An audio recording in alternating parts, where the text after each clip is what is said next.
Assalamualaikum warahmatullahi wabarakatuh. Perkenalkan, nama saya Rido Montana, NIM 6422138, kelas 64.2D.05. Saya akan menjawab beberapa pertanyaan tugas karakter building, yaitu yang pertama, sering kita jumpai di lampu merah banyak orang yang tidak sabar menunggu lampu hijau menyala dan menyerobot. Bagaimana tanggapan kalian?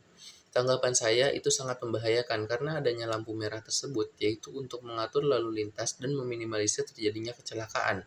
Pelanggaran aturan lalu lintas, termasuk pelanggaran lampu lalu lintas, dapat mengakibatkan risiko keselamatan bagi pengendara dan pejalan kaki di jalan. Yang kedua, menurut kalian, bagaimana cara penanggulangan korupsi sejak dini?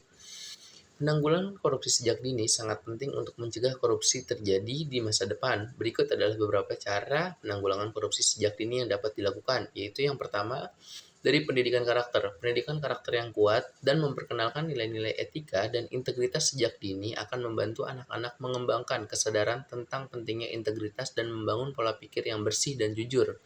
Dua, transparansi dan akuntabilitas. Pembelajaran tentang transparansi dan akuntabilitas harus dimulai sejak dini. Anak-anak harus diperlihatkan contoh dan diajarkan cara melaporkan setiap tindakan korupsi yang mereka temukan. 3. Pengawasan dan pengendalian.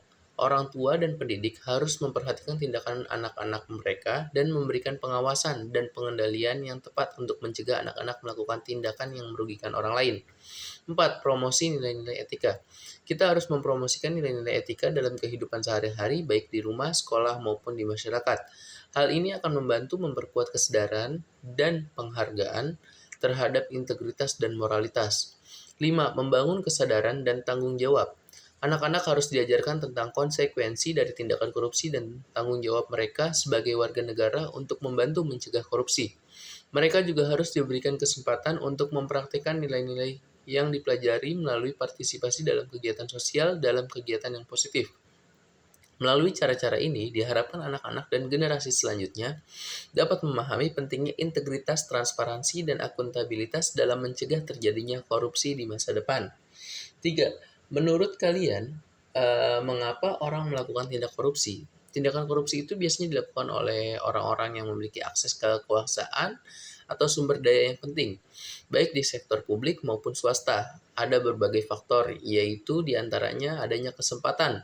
Orang yang memiliki kesempatan untuk memperoleh keuntungan pribadi dari posisi atau akses ke kekuasaan atau sumber daya mungkin merasa terdorong untuk menyalahgunakannya untuk keuntungan pribadi. 2. Adanya kebutuhan ekonomi. Orang yang memiliki masalah keuangan atau tekanan ekonomi yang besar dapat merasa terdorong untuk melakukan tindakan korupsi untuk memperoleh keuntungan finansial yang cepat. Yang ketiga, budaya yang mengesankan korupsi. Budaya yang mengesankan tindakan korupsi dapat mempengaruhi persepsi individu tentang tindakan tersebut sebagai sesuatu yang wajar dan dapat diterima. Hal ini dapat terjadi di lingkungan di mana korupsi dianggap sebagai praktik yang umum dan tidak dianggap sebagai masalah serius. Yang keempat, adanya keterbatasan sistem, yaitu kurangnya sistem pengawasan dan pengendalian yang efektif dan memungkinkan seseorang melakukan tindakan korupsi tanpa takut akan konsekuensinya. Yang kelima, tekanan dari lingkungan atau kelompok. Seseorang dapat merasa terdorong untuk melakukan tindakan korupsi karena adanya tekanan dari lingkungan atau kelompok yang memperoleh keuntungan dari tindakan tersebut. Namun penting untuk dicatat bahwa kita semua orang yang memiliki kesempatan atau tekanan ekonomi akan melakukan tindakan korupsi. Tindakan korupsi adalah pilihan individu dan setiap orang bertanggung jawab atas tindakannya sendiri. Yang keempat, ada pertanyaan, apabila ternyata orang tua kalian melakukan tindakan korupsi, bagaimana sikap kalian terhadap hal tersebut? Sikap saya terhadap hal tersebut yaitu menyayangkan orang tua saya melakukan hal tersebut, tindak korupsi seperti itu gitu. Saya sih nggak membenci mereka, karena bagaimanapun mereka tetap orang tua kita. Tidak ada istilahnya bekas orang tua, bekas pacar, bekas istri ada, tapi bekas orang tua tidak ada. Dan juga saya berusaha menenangkan diri dan membuktikan kepada masyarakat, kepada orang-orang terdekat saya, bahwa saya itu berbeda dengan orang tua saya, dan saya membuktikan saya tidak korupsi. Yang kelima, setujukah kalian dengan hukuman mati untuk para koruptor yang telah merampas aset negara?